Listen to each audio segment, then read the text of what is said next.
This is John Spencer. You're watching the Break It Down show. We do. You're about to head back to Ukraine. When you and I first met, I had responded to you done a Christmas list for things you wanted for the modern urban warrior, and I was like, hey, let's look at my point of view, and that sort of started this long conversation that we've had, which I think is, look, we can have a high end conversation about this, and we don't come at the urban war problem. We definitely come at it from a different point of view because we have different jobs. But boy, has the world changed since we started this conversation a few years ago. How has your evolution in knowledge, uh, like how shocked are you at how different the world is for you now, with what you've been able to experience and continue to learn? You're at the whatever the cutting edge is, you're standing on it. You're sidestepping as the edge moves with you. Yeah, no, I mean it's I learn every day, right? I say I'm a student of this stuff. And I would never have imagined that I would be able to study firsthand high intensity urban combat against two massive uniformed militaries, peer competitors. Because now Ukraine, well, Russia's not quite a peer to anybody anymore, but to be able to walk the grounds of stuff that I researched, and I agree with you. Before this war, because of the nature of warfare at the time, right? The character of warfare is constantly changing. The nature never changes. The character of warfare for the last 20 years has been this, like that wish list, very uh, permissive, semi-permissive environments where you have an enemy within, in like all the work that you guys do and you did, um, within counterinsurgency stability operations, even high intensity fights, still different context. And this is why I love my job, is that I get to study the full spectrum from, walking the ground of World War II battles to, Nagorno-Karabakh, which we've talked about, to now Ukraine. And there's lots that's changed and there's lots that hasn't changed. And it's actually being lessons relearned. I just got back from actually from from Los Angeles, where I got to interview one of the few Azovstal defenders from the Battle of Mariupol, which is very high on my priority list to study because it's very unique. And I also love storytelling because that's the way people learn. You know that you're a storyteller. Yeah. I talk to military units and I try to, frame it in a story. Well, the story of Mariupol is just like it will become a legend, like the Alamo, like Thermopylae, where some committed fighters who are willing to die for their country hold off this massive military in this modern city. And I got to interview one of the defenders actually, who is very well spoken, very knowledgeable. And I know Pete, you know this. Like you can talk to people who fought in battles, and they know their point of view, like they know what they did. That's hard to research when you're trying to put together what happened overall, right?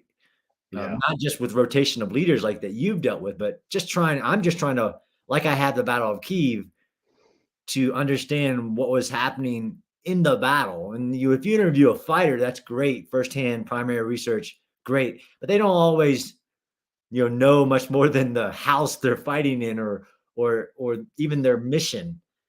And then I went to LA and interviewed this sergeant from the Azov regiment who just had an amazing point of view with an understanding of what was happening, major moments. And I can't wait for that.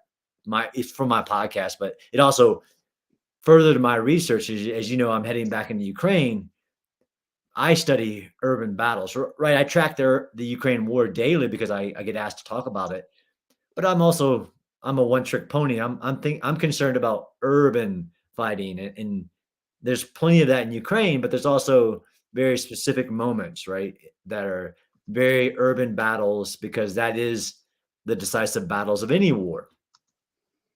Yeah, I'm putting a link up here in the at least on YouTube, Facebook, where you guys can check out John's incredible podcast. He gets fantastic guests, and I wanted to bring up because we get lost in just how many wars are current right now. And you just talked about the current Israeli-Palestinian conflict, and I want to expand on this because we'll hear a lot about these wars through sources that aren't as relevant as yours. Like recently watched a Vox documentary, and they're like, the Israeli-Palestinian conflict goes back 100 years, and I laughed the second I heard that. I'm like, are you kidding me? I'm like, 100 years.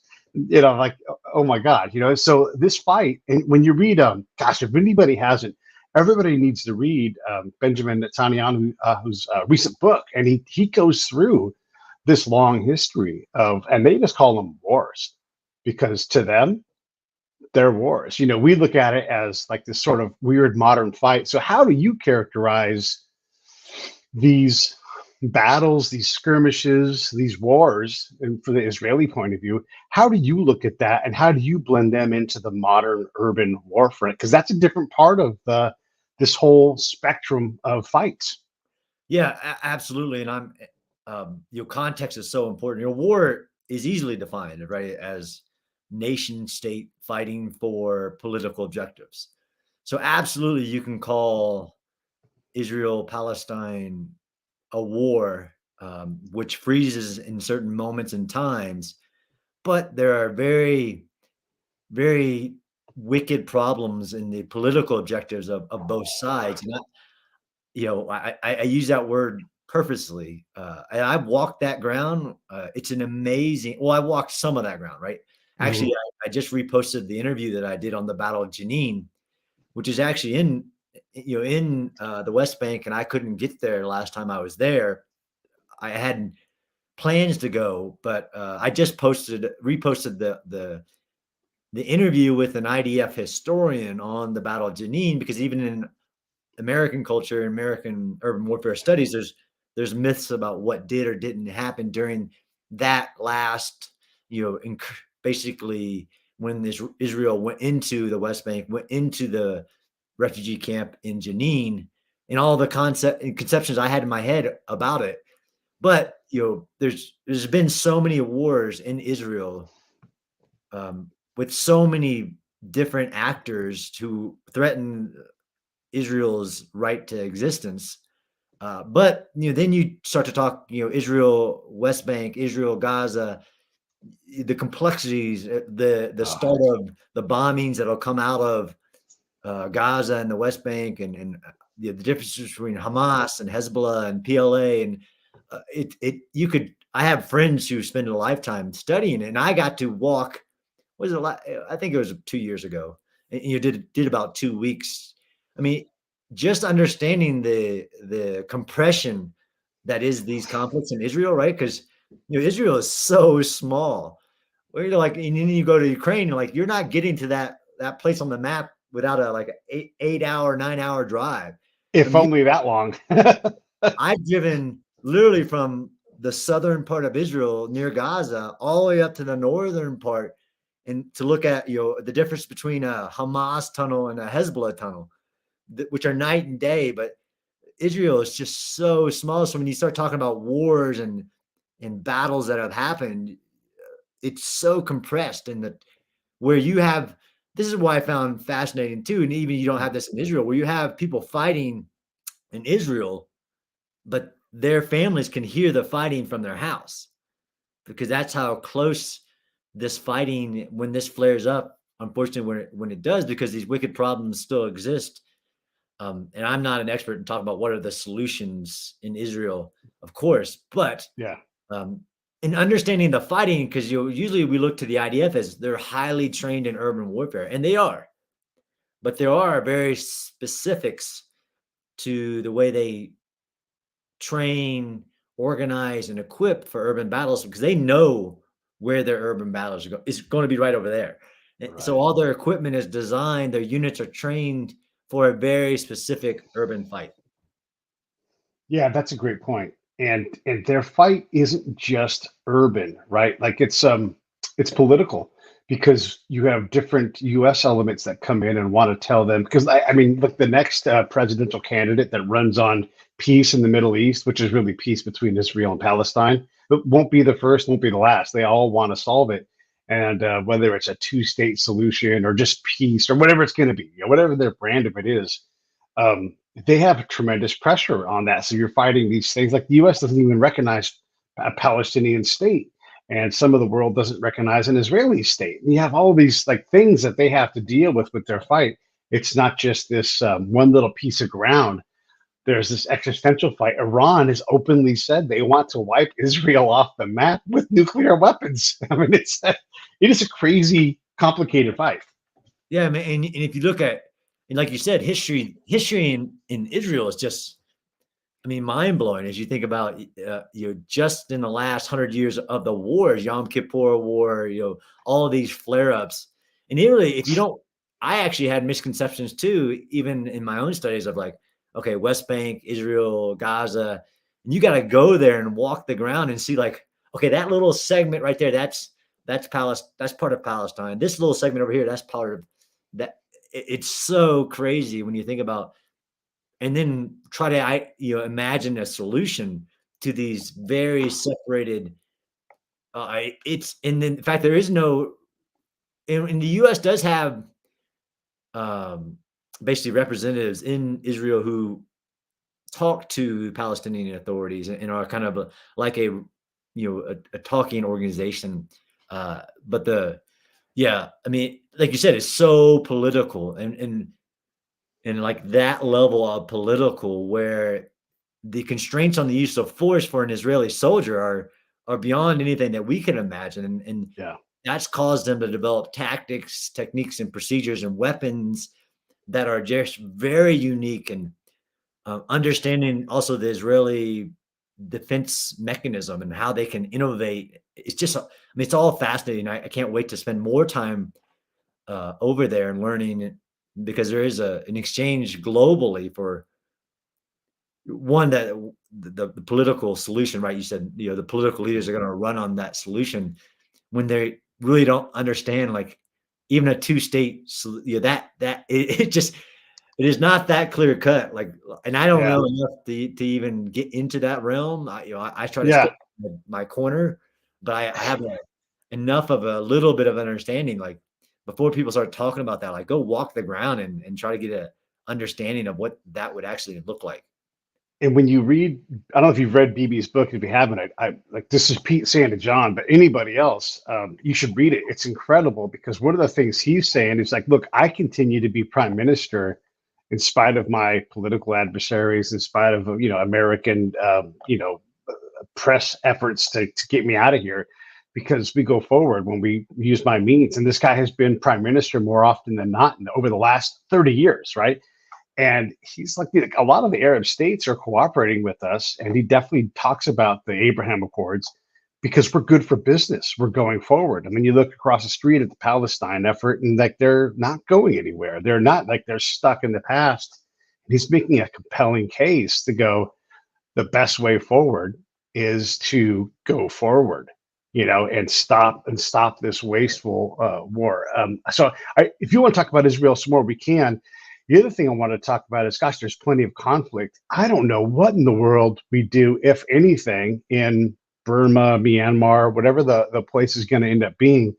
We talk about atrocity and genocide and race here. Good grief, out there, man, it is horrific. The amount of, I don't know how much you follow the Burma Free Rangers, those guys, the FBR, Free Burma Rangers, or the fight in Yemen, but these are not well contained ROE heavy battles. These are atrocities.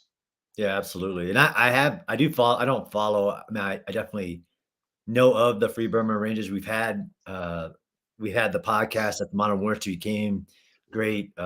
Some of the videos, the iconic videos, the work they're doing is just amazing. But yeah, I mean, there's wars all over the world. There's actually, and this is the whataboutisms that too, though, that get complicated Mm-hmm. as people just aren't educated and they want to argue against supporting Ukraine, and they use a bunch of whataboutisms about, Yeah. rightfully so, lots of conflict in the world. But that's the difference too, like you said at the beginning of this, on never thinking that I would be in a position to study what's Yeah. going on when Putin was literally trying to rewrite the global international order and threaten the entire globe, right? So there are differences in conflicts and wars, and of course there's always horrible things. It's the worst endeavor.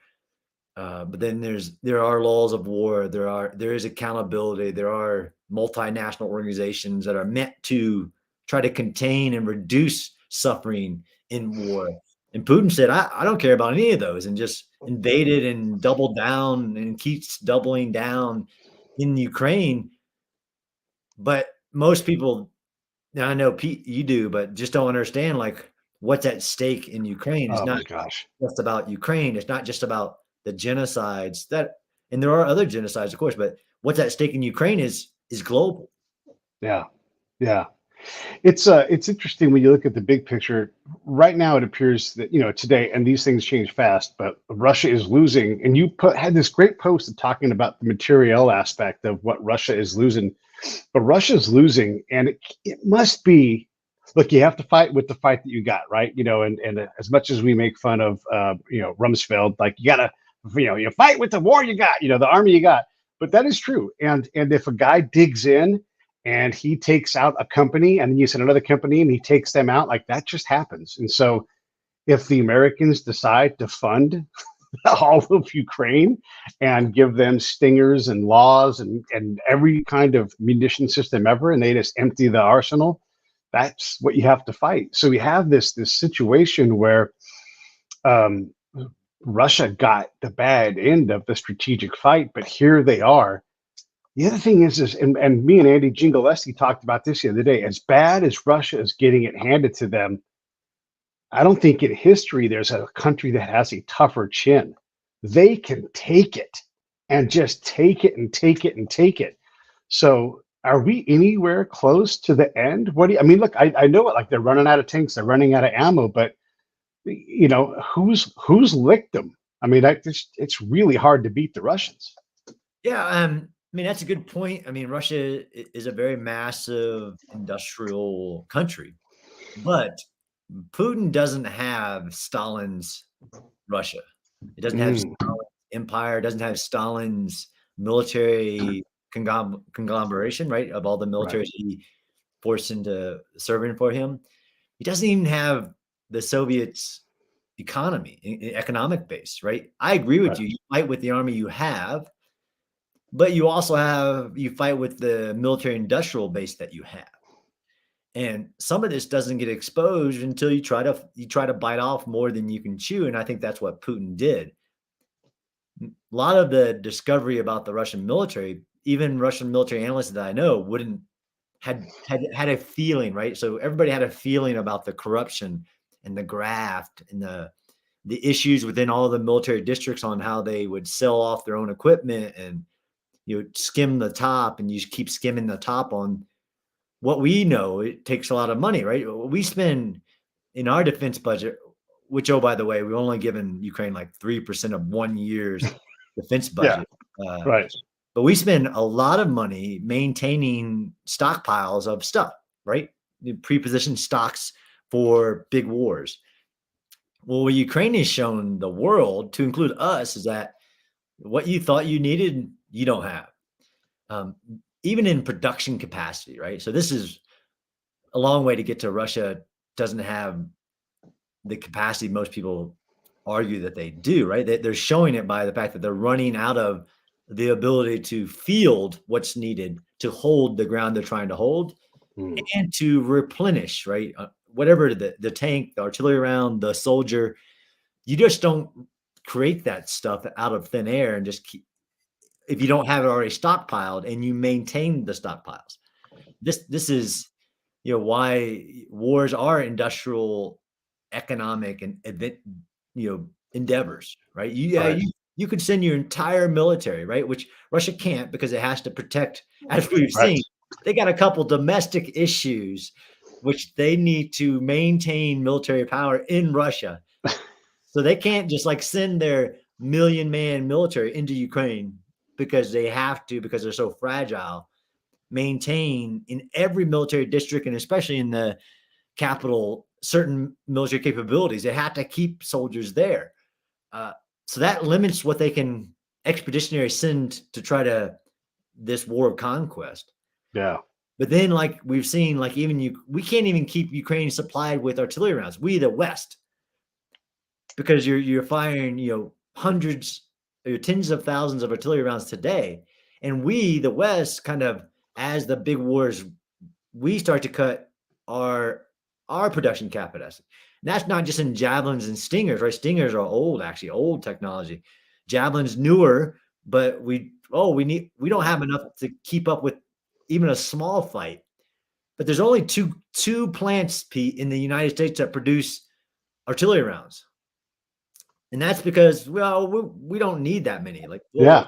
Yeah. Ukraine and Russia are showing the world, like, in a big war, you're going to need a lot of these things that you, the West, to include the most powerful, biggest military, spends the most amount of money.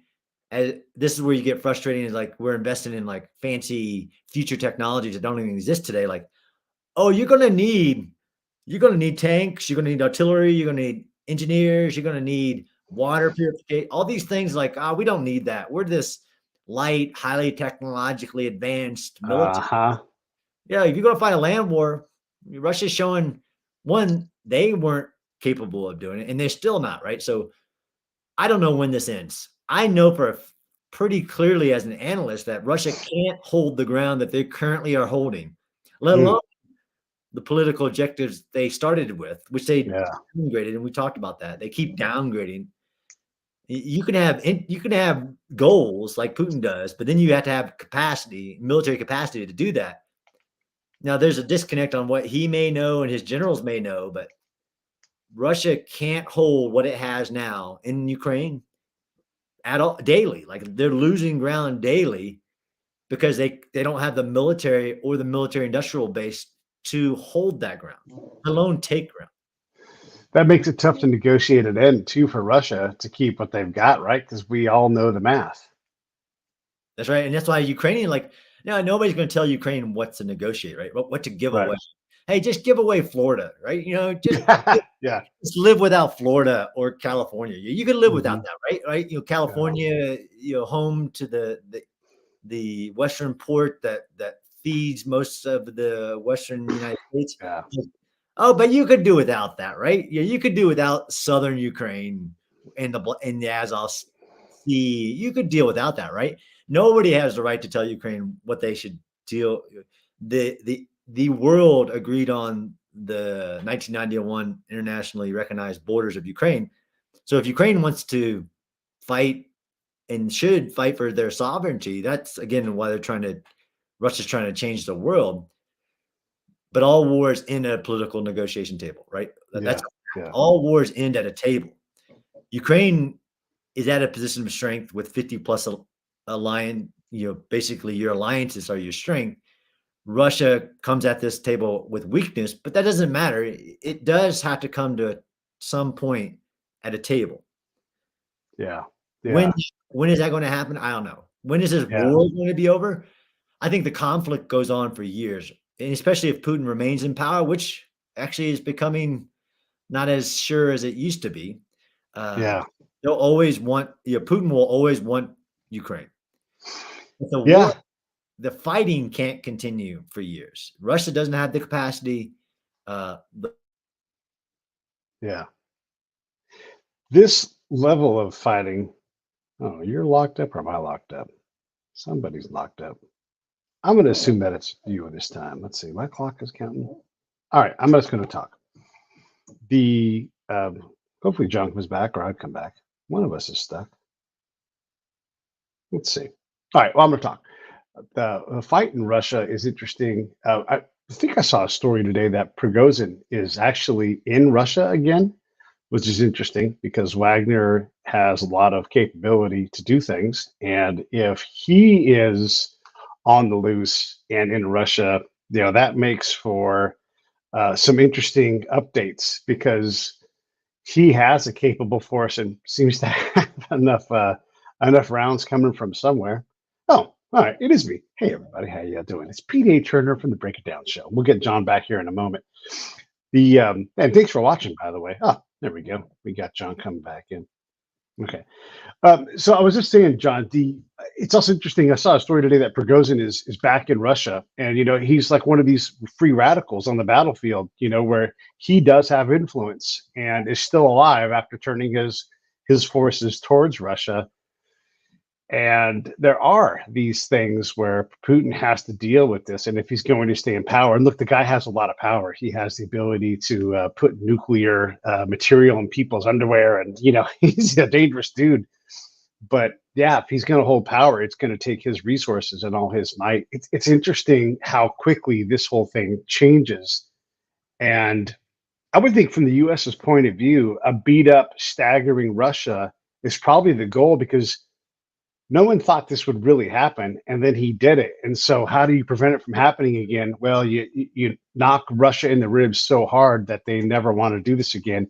Oh, and by the way, we're all paying attention to the atrocities going on and the rape of women and the complete disregard for any kind of international order when it comes to war. We're all paying attention to that. So there's going to be a pretty heavy cost at some point when we do get to that table.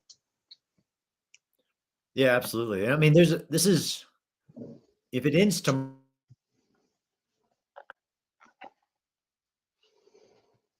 Dadgummit.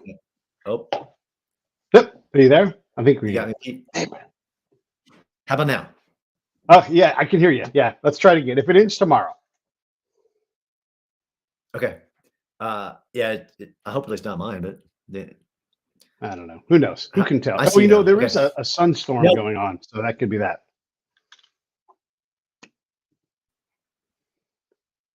Yep. We got John got you. sticking again. Okay. How about now? Try it again. Yeah. So I think this is. I agree with you. This is what people still don't recognize. If the war ends tomorrow, it's still world changing. The rules and the laws of war and the repercussions of what Putin has done, like we all, to include the Soviet Union, said that we would never do this again, right? We would never try to take a weaker country by conquest just because we can. The whole ideals of sovereignty, of colonization, and all these things that we said we didn't want to do again, Putin has thrown that out the window to include laws of war. And how do you, even if if you thought he had a reason, there's just war and then there's just the just execution of war. So there's been no accountability to Russian military forces in Ukraine and the way they're executing Putin's war, right? So this is, that's going to have to be dealt with, right? The fact that the laws of war, this nuclear armed country said, I don't care about any of those, right? Like, what are you going to do to me? You gonna come to Russia and get me?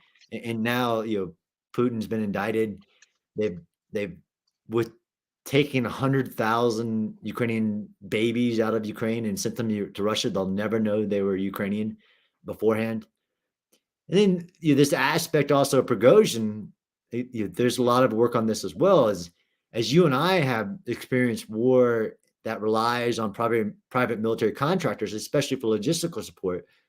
But Putin has used in this war. I mean, he's used them around the world, but specifically in a war of conquest, mercenaries as lethal arms more so than his own military, right? So he completely armed them, admitted to completely financing a private military force, which he created this warlord that he couldn't control, that he maybe can't kill just because of the depth of intermixing of what Prigozhin has built in his different industries and the connection to oligarchs and to other power sources in Russia.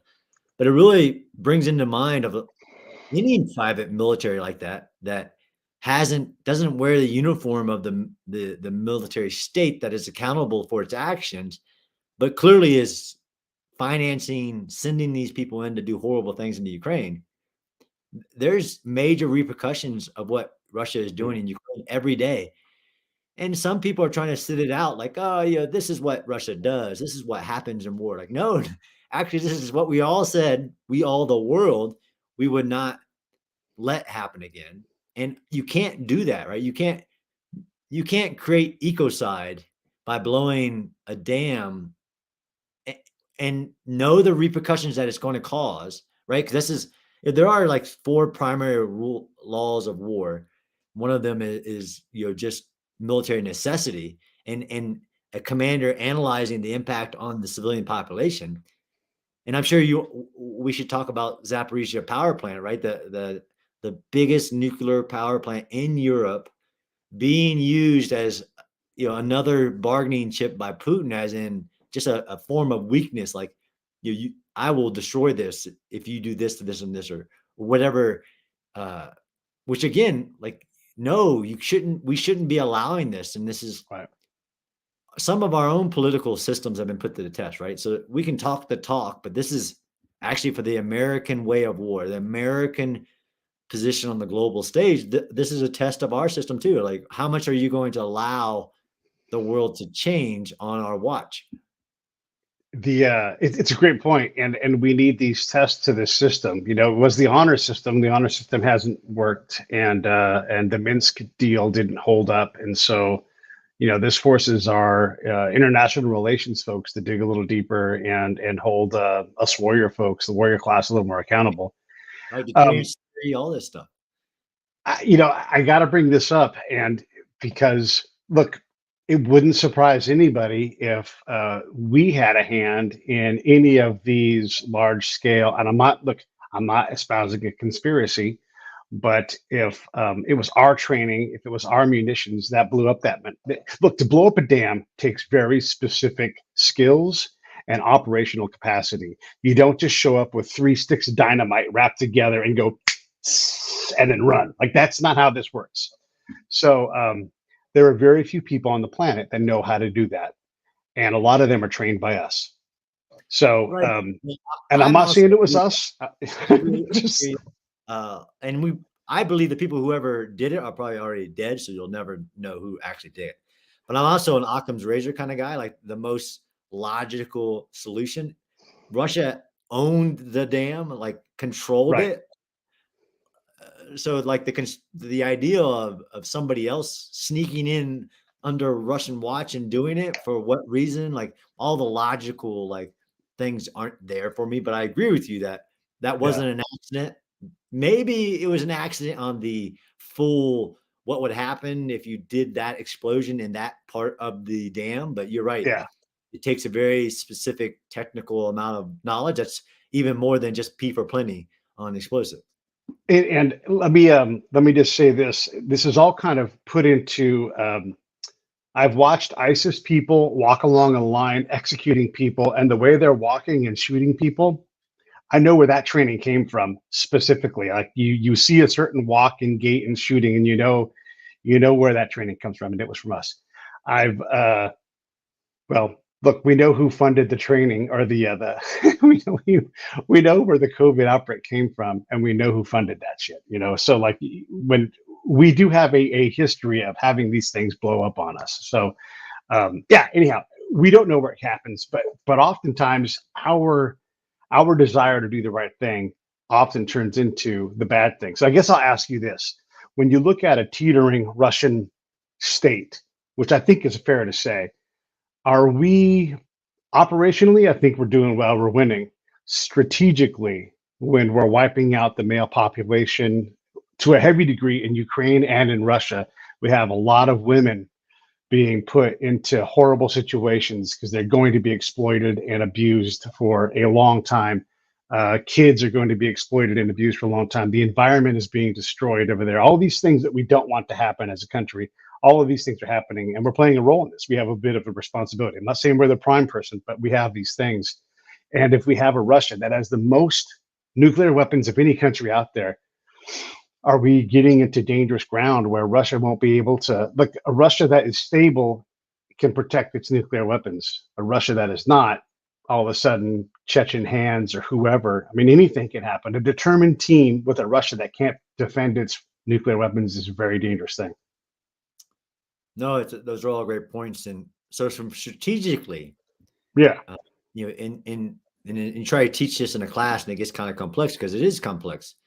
right. Each of the different nations, and now we have, like, you're talking 60 plus nations with strategic interest in this war, right? Because it does Yeah, have global impacts. But if you were just to say, okay, let's have a talk about U.S. strategic interest, right? Which, depending on the political leader, whatever they're going to say is also wedded in their political interests of themselves. But from as a nation, as strategic values, you have to look at our strategic documents, right? The national security strategy, the national defense strategy. mm, Russia and China are the two biggest threats to the U.S. way of life, the U.S. interests around the world. So in Ukraine, the United States strategic interest is that Russia never has the capability to do this in a generation. And that's the generational impact that is happening to Russia, both militarily, economically, informationally. I mean, you can't believe it's just crazy. Anything that comes out of their mouths is like it's more likely a lie than it is Right. not. It's like it's crazy theater. So the impacts to them, as in our documents, we have literally we say they're China is the biggest economic threat. Russia is the biggest military threat of aggression to the United States interests around the world, to include here in the United States, as Russia tries to meddle, which is just nation states doing nation states things. Yeah. Uh, our return on investments in supporting Ukraine is like 1,000-fold. Mm. Ukraine is weakening Russia. They're also fighting for their survival, and that's like Russia had one shot at Ukraine and it lost that shot right in early 2022. It'll never take Ukraine, and I honestly believe after visiting Ukraine multiple times, Ukraine comes out of this stronger than it's ever been in its history. Right? Russia has united Ukrainians under being Ukraine. Russia has united NATO, and NATO was on the verge of not of extinction, of not being important. Russia has united NATO, which has strengthened U.S. national interests in Europe, in the global economic supply chain. Uh, it's so frustrating when somebody thinks that we don't have strategic interest in supporting Ukraine. When if you just look at our security documents, let alone our diplomatic, our Right. economic, all of our national interests, right? Our national interests, we should be doubling down on helping Ukraine not only fight for its survival, but to beat down this massive aggression that has only been replicated by Hitler invasion of Poland and in World War II, things that we kind of sat back and didn't get ourselves involved with it initially as well. I agree with Yeah. you. Ukraine is paying a high price, Yeah. They are. but there is no alternative to fighting for your survival.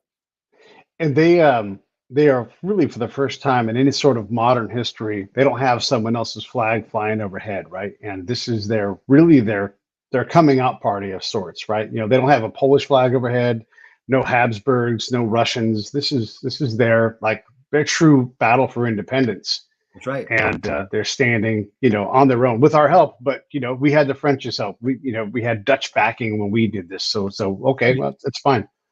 Um, and they really have all the advantages. I do wonder, again, we're talking long term policy level. It's one thing to win the fight, it's another thing to hold it together. Look, we've seen how the US, I'm going to use the word corruption.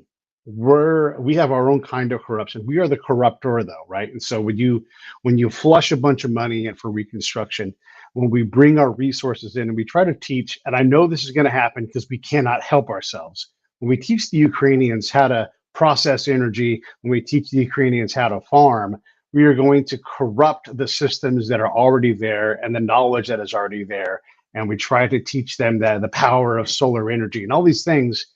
um, I worry that we are going to foment division as we try to rebuild Ukraine. And I think that's a legitimate concern because we have proven to be problematic when we take on these um, things that are beyond. Look, we can give them 120 rounds and 155 rounds all day long, and we can build new factories for that. But gosh, we are really bad at the stability part.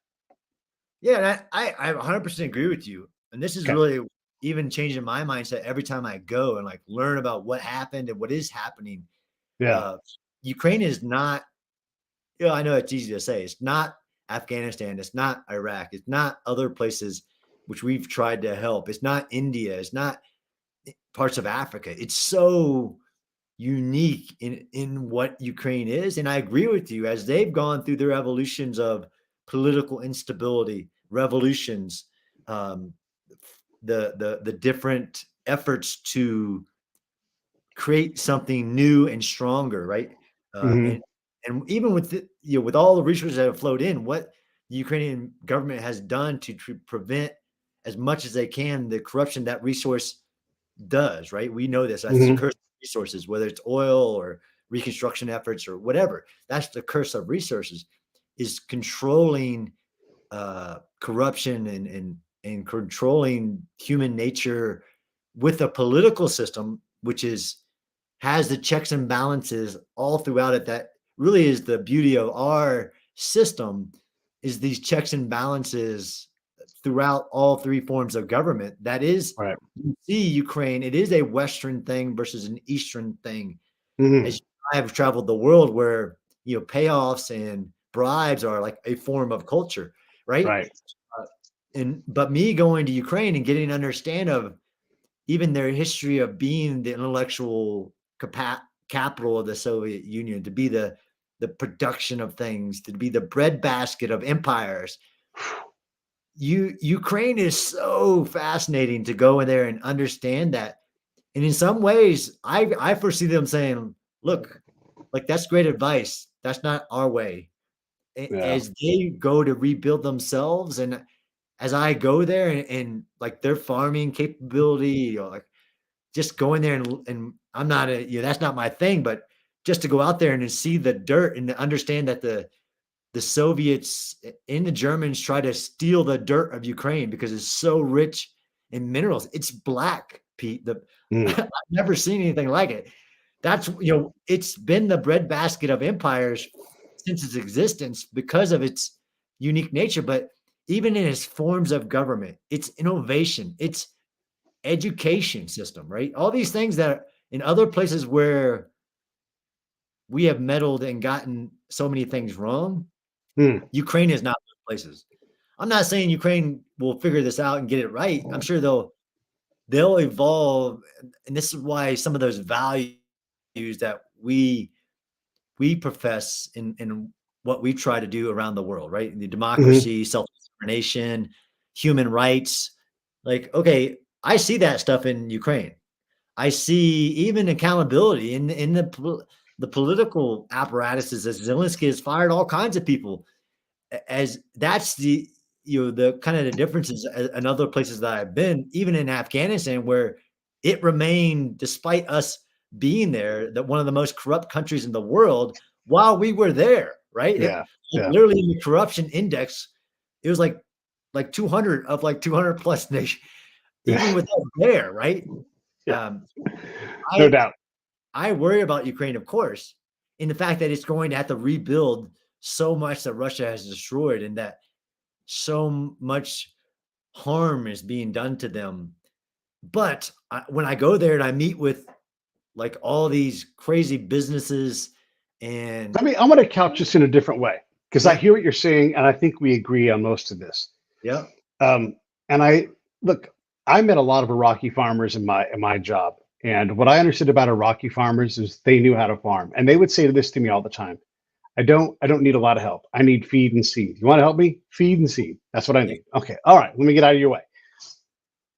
I don't trust us. We are the corrupter. You know, like the Kennedy School of Government guy is going to be committed like, I'm going to need rule of law. And we're going to want to bring help so desperately that we're going to come in and we're just going to stick our dick fingers in everything and we're going to corrupt what is there. And we're like, I promise someone is going to pitch the very briefable idea of a co-op, and they're going to come from US Ag. They're going to have a PhD in it. They're going to say, if we bring these modern robot tractors, it's just going to change everything.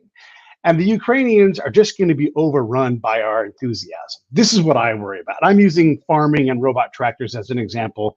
Pick any initiative down the line, right? I watched us do this. So the State Department will go out and they will have this massive budget and they will set up a demo farm. And I'm using farming. Again, medicine, rule of law, whatever it's going to be, government, they'll have all of these initiatives. And they will, I swear to God, this will happen. The State Department will go out and they will brief themselves on the performance of their demo farm. And if you and I were to go a day later, there would be nobody there at this demo farm because the Ukrainians don't need it. They will be out in the fields doing farming. But the State Department will be like, look how great this demo farm is. And there'll be pretty Ukrainian girls there. there'll be some guy in his shiny suit saying, "Hey, look at this," and they'll put on a big old picnic, and the U.S. State Department will be like, "This is working. We're showing the Ukrainians how to use modern technology and how to farm and using satellites." I swear to God, that's going to happen. And that money is going to go in, and it's not going to do what it's supposed to do, but it does have a chance to create corruption and opportunities for people to do something other than what it's supposed to do. This is what I worry about. I worry about our corruption of their system by trying to create something that doesn't already exist. Right. And that's where I think there is a major difference in Ukraine is that much of that already existed, right? We Mm-hmm. use performance to try to advance something when there Mm, was no baseline, right? We were trying to advance right. stuff in Iraq and Afghanistan and other places that we tried to help by just creating more, right? More farm, more wells are better. More this, Yeah. more schools are better. All these things because, but there was no metric of what was here before. Right. U- Ukraine has a baseline. They were a thriving nation before Yeah. They this. have schools. Right. They have all the political apparatuses, all the structures, all the nation, all the central government that in places where you try to build without that central aspect is where things start to go wrong. Mm, Ukraine was thriving before this, and that was one of the Putin's problems. He couldn't have yeah. a satellite organization, a satellite nation of his thriving because that's the threat to the Soviet way of Mm, life.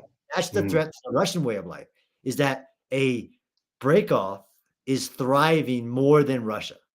Russia was Ukraine was thriving. So that's why I don't worry as much about that. And it had reinvented its own government. So some Right. of the things that I've learned is that, like, look after the 2014 Maidan Revolution, the efforts to weed out corruption, the reinvention of the military, reinvention of policing, but all this stuff was there. It was Mm, thriving, Pete. So good. some of the organizations, I think, will get the stiff arm. Like, look, dude, I got that.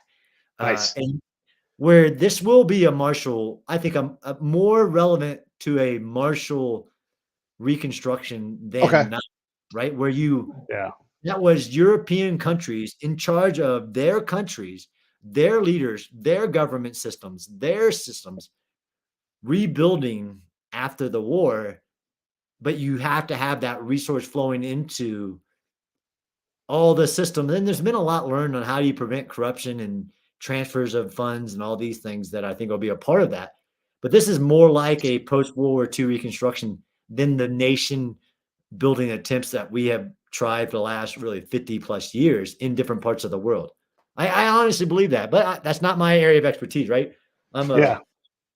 I have thoughts on Yeah, it, but and we're going to talk about your area of expertise. I'm looking up. We're actually going to talk corruption next week. I think it is with Nikki McKinnon. I can't. I shouldn't be looking while I'm working, but we're going to have her come on. And actually, if you want to join me, you're welcome to do it. She's going to talk about the financial aspect, and she comes from a military intel background, and she's going to talk a lot about that.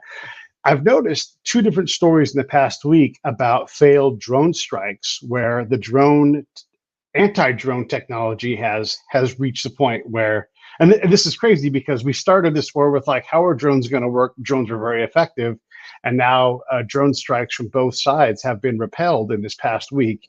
What have you seen in terms of, I guess, all of it, like, drone offensive and defensive capabilities? yeah, I mean, it has. I mean, just in the last 12 months, that technologies, everything from making your own to advanced military systems has just skyrocketed, right? Yeah. And just like the IED, there's in any wars, it actually is not just with these type of technologies. There's always an action counter reaction, right? There's these things called revolutions in military affairs that people argue about, and then there are their actual strong changes in the character of warfare, right? Ukraine is unique because of the fact that the Air Force is absent, right? So it's there, but it's contested. Not neither side has been able to establish air superiority. And then below that, that airframe where that area of joint warfare would really have trickle effects on the way everything happens. Well, now you have this drone spectrum between, which used to be like a poor man's Air Force, but in Ukraine, it's being used for everything from strike reconnaissance to deception operations to false flag operations, everything. But we've also seen just in the last year of the advancements of different types of drones, the advancements of counter drone technologies to counter drone tactics to drone. Literally, there's now video of drones hooking the enemy drone with a hook and then towing it back in flight. It's literally like sci-fi imagined stuff is being real there. Where I get frustrated is that we in the West like to control, like that's our thing. We like to control things. Where Pete, if you and I were to go out to visit any U.S. military organization in the U.S. right now, oh, what kind of drones do you have? Like, well, I have a Raven, and Yeah, I have this, or I have Gray Eagle. I can access these national assets, right?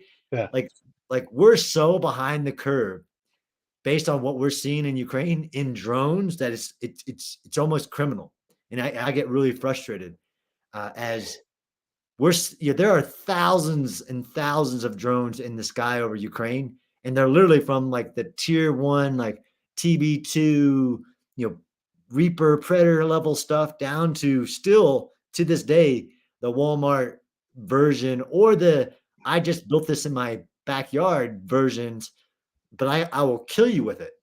right. Yeah, no, seriously, I've always talked about like, and this has only gotten more dangerous, where you go onto Amazon and you order the one with the 500-pound capacity. You just put a bunch of gasoline and an ignition source, and you're just like, time now, boom, and you just like, inferno bomb. I mean, that is a real thing, and you don't got to be good with it. That thing would be terrifying to have it come over your vehicle and just drop a bunch of fuel lit. I mean, whew, Yeah, watch and there's out. all kinds of cool like anti-drone technologies, but I'm telling you, even in Ukraine, everybody doesn't have it, right? Yeah, And everybody yeah. has a drone though. Like, and this is what I would want if I was back in. I would want every squad to Oh have yeah, multiple drones, multiple, yeah, like all kinds of drones. Like, and I would need another guy, kind of like the Marine Corps did. Like, I need a guy now who controls my drones.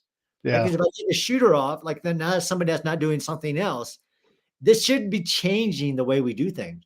And yeah. unfortunately, this is one of the problems with Ukraine is that there's so much that has happened that everybody's just using it to validate what they were already doing before the war. Mm. But we're Can not. you imagine?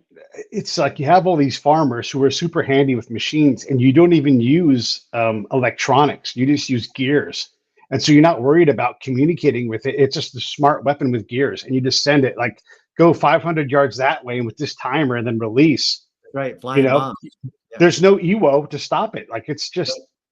it's just crazy. All right, here's my last two big questions for you. The first question is Ukraine says, John, we need your help. What do you want the Ukrainian army to do? How do you want them to evolve? What's your advice? I mean, that's hard because force design and force structure strongly educate what you can and can't do, right? Like even the joint force, right? The Air Force and the coverage of supporting maneuvering forces. I mean, I'm not in a position. If I was in a room, I teach with because of the 40th Infantry Division in California, one of the only course, and Pete, I can say that strongly, the only course in the world designed in hundreds of man hours designing this course for division and brigade level planners, because a lot of war is lost in planning, right? Before you even send them in, Yeah. you didn't think through that urban battle.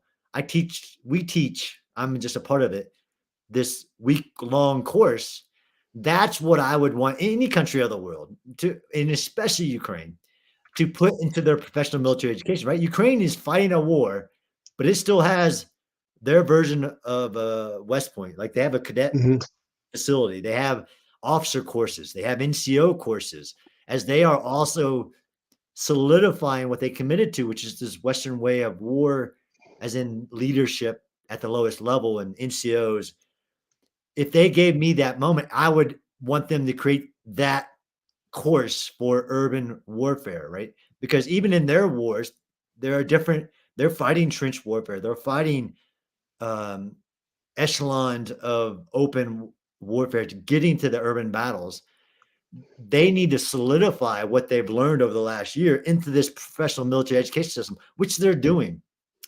And then the other aspect is in the planning for the future, as they will come out and then they have to deal with all these different sets of equipment as they commit themselves to a new Ukrainian army that will have to be the front line of Europe's defense against Russia as long as Russia survives this war, is military training camps, right? When we were educated, when we were advising Ukraine in like Liam Collins, which you know, my friend who was there every month with Yeah. General Allen's, they had one training center that the NATO thought that was good enough for them in Yerevan. But the way the country is so big, they need multiple training centers. So that aspect of that would be my thing, right? Mhm. I don't have the capability. They need a lot more than they got to do what they're trying to do to kick Russia out of Ukraine. They need a lot more equipment. They have the fighters, they have the will to fight. But something I could help with, which would be that professional military education, right? That even the US won't even listen, right? The United States won't stand up an urban warfare training center. The United States won't even pay for urban operations planning course. Yeah. Maybe Ukraine will. Mark Miley and Secretary Austin sit you down for lunch at Beef O'Brady's, and they want to hear you out. What are you telling them? Give me one line item in the U.S. massive defense budget to create this urban warfare training center, like the Mountain Warfare Center that's in Vermont. It's validated. It is literally pennies on the dollar of all the other things, and I will create a game-changing experience for the U.S. military, which is the expertise that we don't have, right? In our military, and Milley knows this. General Milley talks it all the time, but he hasn't put anything behind it. One line item, let's say $2 million a year, and I'll create a urban warfare training center, as in I will help create it, that will create the expertise needed for the future of war for generations. Will you ask for another line item under yours? And I'll do the same thing with human collectors. I'll make badass spies. It doesn't take that much money, but you have to try. Like, do you have to try? And then keep them. Once you make them good, keep them. Jesus Christ. All right. One last thing. Same thing. You get to sit down with some borscht with General Gerasimov, the senior commander of Russian forces. What are you going to tell him? I don't have anything good to say to that. They have to. So look, the accountability aspect, right? So that the core of any military is its trust with the society, even the Russian society. There has to be accountability for soldiers. So that element of the military justice system has to be fixed. If not, then there is no military, right? A profession is literally defined by autonomy, trust, self-policing. The Russian military in Ukraine isn't self-policing, right? Yeah. At all. No. That's going to get people's necks stretched, and that's not taking care of your people for sure. Hey, man, I appreciate it. Anything you want to say in closing before we go? No, I love it, brother. I love you. I love the show, and keep on doing great things. All right, stand by. I'm going to run the credits. I'll be right back with you. Hey, thanks for watching the show. I really appreciate it. Right here, you can subscribe. Please do that. It makes the show grow. Hit that notification bell so you know which incredible guest is coming up next. Down below is the PayPal link. You can put a small subscription in. That is an enormous help. All that money goes right back into the show. And then right up over here are the next episodes you should listen to, curated by yours truly. Thank you so much for watching.